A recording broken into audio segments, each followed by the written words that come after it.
আমরা চাই না কোনো বাংলাদেশি মুসলিম রোহিঙ্গা ভারতে থাকুক, পশ্চিমবঙ্গে থাকুক। আমরা আশ্রয় দেব হিন্দুদের। ভারতবর্ষে নিজের বাপের সম্পত্তি মনে করে এরা নৃত্য দেখাচ্ছে দেশে। আরে সেই ক্ষমতা যদি মুসলমানও যদি দেখায় নাই, তোমাদের হারে খুঁজে পাওয়া যাবে না। বের করতে হয়, তোমাদের কান মেরে বের করো। ভারতবর্ষের মুসলমানের ক্ষমতা আছে, এদের মতন যারা দেশকে দু টুকরো করার প্ল্যান করছে, থেকে নেপালে বের করে দেবো হচ্ছে। এদের হারে বের করতে হচ্ছে আমাদের বড় কাজ। আমরা এদের হারে বের করবো, এদের বিরুদ্ধে আমাদের লড়াই। বলে দিলে হয় না। এটা শুনে খুব দুঃখ লাগে, মানে বেদনাজনক কথাবার্তা। এটা একটা বহুত মর্মান্তিক কথা। আজকে দেশ, আমাদের ভারতবর্ষ দেশ কোথায় গিয়ে পৌঁছালো। আজকে যারা দেশের জন্য নিজের রক্ত, নিজের ব্লাডকে মানে দেশের মাটিতে লাল করে দিলেন, আজকে সেই বাড়ির ফ্যামিলিকে যদি জিজ্ঞাসা করা হয় যে তোমার এসআইআর মানে পেপারটা দাও, বা তুমি এখানকার ভারতীয় কিনা, এটা খুব কষ্ট লাগে, দুঃখ লাগে। তাই আজকে আমরা বলি, আজকে ভারতবর্ষের তীর্থস্থান এই ফুরফুরা শরীফ। এই ফুরফুরা শরীফের আমাদের পূর্বপুরুষরা দেশের জন্য ইংরেজের বিরুদ্ধে লড়েছিলেন। আর এখনো পর্যন্ত আজকে দেশের সমস্ত ধর্মের মানুষদের পাশে মেসেজ দেয়। তারা দেশের ভালো কাজ, ভালো পথ, ভালো কথা, দেশের মান, দেশের সম্মানকে সামনে তুলে ধরা হয়। আজকে দেখুন, আমাদের প্রত্যেকটা ফ্যামিলিতে এসআইআর পাঠিয়েছে। দুঃখ লাগে, কষ্ট লাগে। অ্যাকচুয়ালি এইটা মানে এরা এত নিচই চলে গেছে, এত নিচই নেমে গেছে যে মানে নিজের রাজনীতি করার জন্যে, নিজের আখের গুছাবার জন্যে, নিজের রাজনীতি করার জন্যে যে মানুষকে রাস্তায় লাইন দিতে হচ্ছে, মানুষকে মানে ইউজ করছে, মানুষকে ব্যবহার করছে, যে এমনভাবে ব্যবহার করছে যে দেশের সম্মানটাকে তাদের মানে তাদের কাছে কিছু মনে হচ্ছে না। খুব কষ্ট লাগে এগুলো।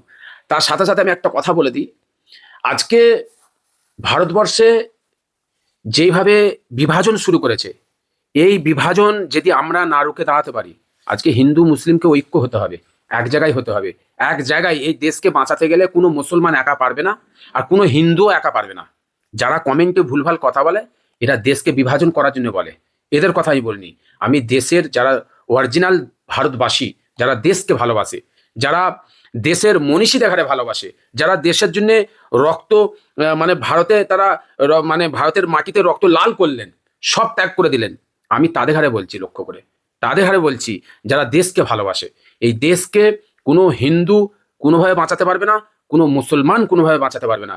বাঁচাতে গেলে উভয়কে নামতে হবে মাঠে, উভয়কে লড়তে হবে। তাই আজকে দেশের এই এসআইয়ের নাম দিয়ে যে আমাদের যে আপনার ইলেকশন কমিশন হচ্ছে বিক্রি হয়ে গেছে। চাটুকর এই কোনো একটা দলকে তাকে তোলার জন্য সেই দলের হয়ে কাজ করছে। তা আমাদের সকলকে এক জায়গায় হতে হবে, ইলেকশন কমিশনের বিরুদ্ধে লাগতে হবে। এবং বিশেষ করে এসআইআর যেখানে যেখানে এসআইআর আপনি যাবেন, এসআইআর ফর্ম নিয়ে যাবেন, অতি অবশ্যই আপনারা লক্ষ্য রাখবেন, নাহলে আপনাকে বাদ দিয়ে দেবে। আপনি অতি অবশ্যই রিসিভ নেবেন, রিসিভ না নিয়ে আপনারা উঠবেন না। যদি রিসিভ না দেয়, ভিডিও করে নেবেন, ফর্ম সমেত ভিডিও করে নেবেন, কিন্তু রিসিভ নেবেন আপনারা, নাহলে আপনারা বিপদে পড়বেন। কেন? আমাদের হারে আপনার সুপ্রিম কোর্ট অর্ডার দিয়েছে রিসিভ নেওয়ার জন্য, অর্ডার দিয়েছে হিয়ারিং এর ব্যাপারে। যখন হিয়ারিং হবে, যখন আপনাকে বিএলআর অফিসে যাবেন, আপনি বিএলআর যাবেন, হিয়ারিং যখন হবে, আপনি অতি অবশ্যই কিন্তু রিসিভ নেবেন। রিসিভ না নিয়ে বেরোবেন না। প্রয়োজন হয় মিডিয়ায় করবেন, মিডিয়ায় ডাকবেন, নিজে ফেসবুকে আসবেন, নিজে ইউটিউবে আসবেন, নিজে পরিষ্কার বলবেন যেখানে এখানে বিএলআর হচ্ছে রিসিভ দিচ্ছে না, ভিডিও করে নেবেন অতি অবশ্যই। কেননা এখন যাদের প্রথমবারে যাদের হচ্ছে আপনার বিএলআর যে হয়েছে, হিয়ারিং হয়েছে, তাদের নাম আসবে খুব সন্দেহ আছে, এদের বিশ্বাস নেই। এদের টার্গেট হচ্ছে ভারত থেকে 1 কোটি মানুষকে বের করতে হবে। আর এর মেন টার্গেট হচ্ছে মুসলমানদের। আর বিশেষ করে মুসলমানদের লক্ষ্য করে বলছি যে আপনারা সতর্ক হন, কেন এদের টার্গেট হচ্ছে মুসলমান বের করা, এই ইলেকশন কমিশনের টার্গেট।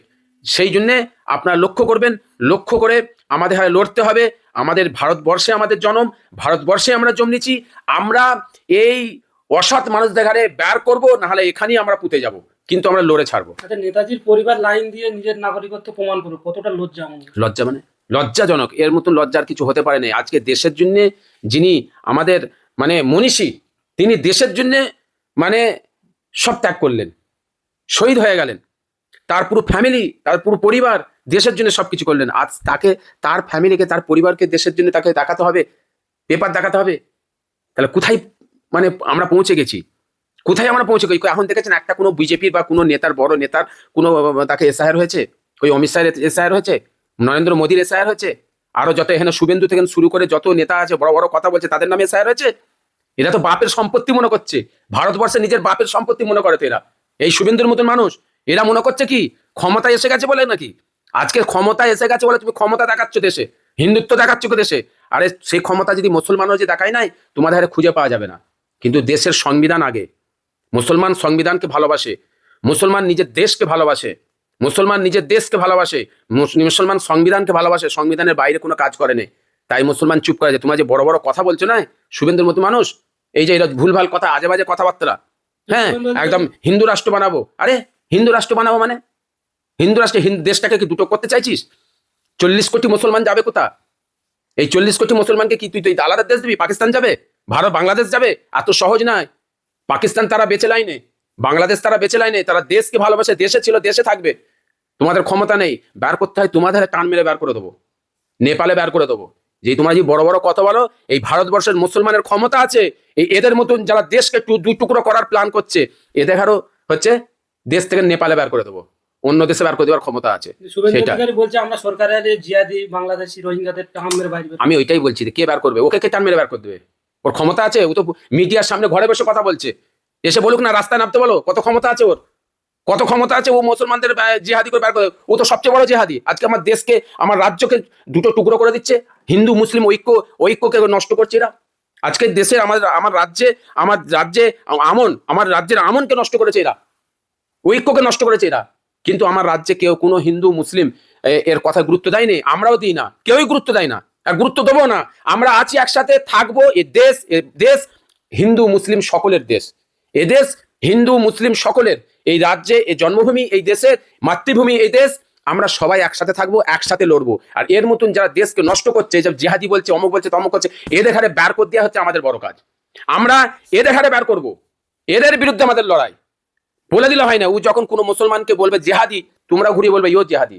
আরে মুসলমান তো কেউ তোর মতন হচ্ছে রামের নাম দিয়ে তো অপমান করে না, নিজের হচ্ছে আপনার নিজের যে ভগবানকে এরা ছাড়ে না। পবিত্র নাম রাম, পবিত্র নাম, রামের নাম দিয়ে তোরা কিভাবে অপপ্রচার করছিস? পবিত্র নামকে নিয়ে মানুষকে মারছে, মেরে দিচ্ছে, সেই জিনিসটা তো মুসলমান করে না। আজকে মুসলমানকে তুই জিহাদি বলছিস কি করে? মুসলমান এই জিহাদি নামটা তো একটা বদনাম তৈরি করা। জিহাদ কাকে বলার জ্ঞান আছে? জিহাদ কাকে বলে? জিহাদ কাকে বলার জ্ঞানই নেই। আজকে এটা একটা বদনাম তৈরি করা, একটা ইস্যু তৈরি করা, হিন্দু সম্প্রদায়কে একটা মানে এমনভাবে একটা ফোকাস করা, তাদের সামনে মুসলিমকে খারাপ করার জন্য, ভোট ব্যাংক পাওয়ার জন্য এগুলোকে করা। 26-এর নির্বাচন সামনে, সেক্ষেত্রে বিজেপি নেতারা একটা স্লোগান দিচ্ছে, হিন্দু হিন্দু ভাই ভাই, সময় এসে গেছে হিন্দু হিন্দু এক জায়গায় হতে হবে। হোক না, কার কি কোনো সমস্যা নেই তো। হিন্দু হিন্দু ভাই ভাই হতে হবে, ভাই ভাই হবে না তো কি হবে নাকি? নিশ্চয়ই হবে হিন্দু হিন্দু ভাই ভাই, হিন্দু মুসলিমও ভাই ভাই, হিন্দু হিন্দু ভাই ভাই, মুসলমানও ভাই ভাই, তো হতেই পারে। তার জন্য কি নোংরা রাজনীতি করা নাকি? হিন্দু হিন্দু ভাই ভাই বলে কি মুসলমানদের কাটবি নাকি? হিন্দু হিন্দু ভাই ভাই বলে কি হিন্দু ভাইকে কাটবি নাকি? হিন্দু হিন্দু ভাই বলে কি বাঙালিগুলোকে পরিযায়ী শ্রমিক যারা কাজ করছে বাইরে তাদের ঘরে কি মেরে দিবি নাকি? তাদের ঘরে রাস্তায় মারছিস, মারধর করছিস, মেরে দিচ্ছিস। বাঙালি বললে বাংলা ভাষী ধারে মেরে দিচ্ছে, হিন্দু হিন্দু ভাই ভাই বলে? এত সহজ নাকি? এটা হিন্দু মুসলিম তখন ঐক্য হয়ে যাবে। যখন বলবে হিন্দু হিন্দু ভাই ভাই, তখন হচ্ছে হিন্দু মুসলিম ঐক্য হবে, হিন্দু মুসলিম ভাই ভাই ভাই, এদের হারে মারতে হবে। যারা হিন্দু হিন্দু ভাই ভাই বলে দেশে নষ্ট করছে, দেশের আমনকে নষ্ট করছে, এদের মারো। যারা দেশের সংবিধানের উপর এক করছে, এদের ঘরে আমাদের মারতে হবে। কাদের? হিন্দু মুসলিম ভাই ভাই হয়ে, হিন্দু মুসলিম ভাই ভাই হয়ে, এই হিন্দু হিন্দু ভাই ভাই বলে যারা দেশের সংবিধানকে নষ্ট করছে, দেশের আমনকে নষ্ট করতেছে, দেশের সম্প্রীতিকে নষ্ট করছে, এদের ঘরে মেরে দেশ থেকে বের করতে হবে, এদের অন্য দেশে পাঠাতে হবে। এদের ঘরে একটা নতুন হিন্দু রাষ্ট্র বানিয়ে দিতে হবে, নেপালের পাশে একটা বানিয়ে দিতে হবে। আর এই দেশবিরোধী যারা আছে তাদের ঘরে পাঠাতে হবে। এই হিন্দু দেশবিরোধী যারা, আমি সব হিন্দু ভাইকে বলিনি, যারা দেশবিরোধী কথা বলছে, এদের হারে বার করো নেপালে, এদের হারে বার করো অন্য দেশে। ভারত আমন, হিন্দু মুসলিমের দেশ, এটা ঐক্য দেশ। এই দেশের সংবিধান যেটা দিয়েছে, ভারত হিন্দু মুসলিম সমস্ত সম্প্রদায়ের মানুষ, হিন্দু মুসলিম খ্রিস্টান জৈন সব আছে, ঐক্যভাবে একসাথে থাকবে। যারা থাকবে তারা একসাথে থাকবে। আর যারা বলবে মুসলমানদের বাইরে দাও, জিহাদি বার করো, হিন্দু ভাই ভাই, এদের হারে আগে বার করতে হবে, এদের ছুড়ে টান মেরে ধারে বার করতে হবে, তবে আমাদের দেশে আমন হবে।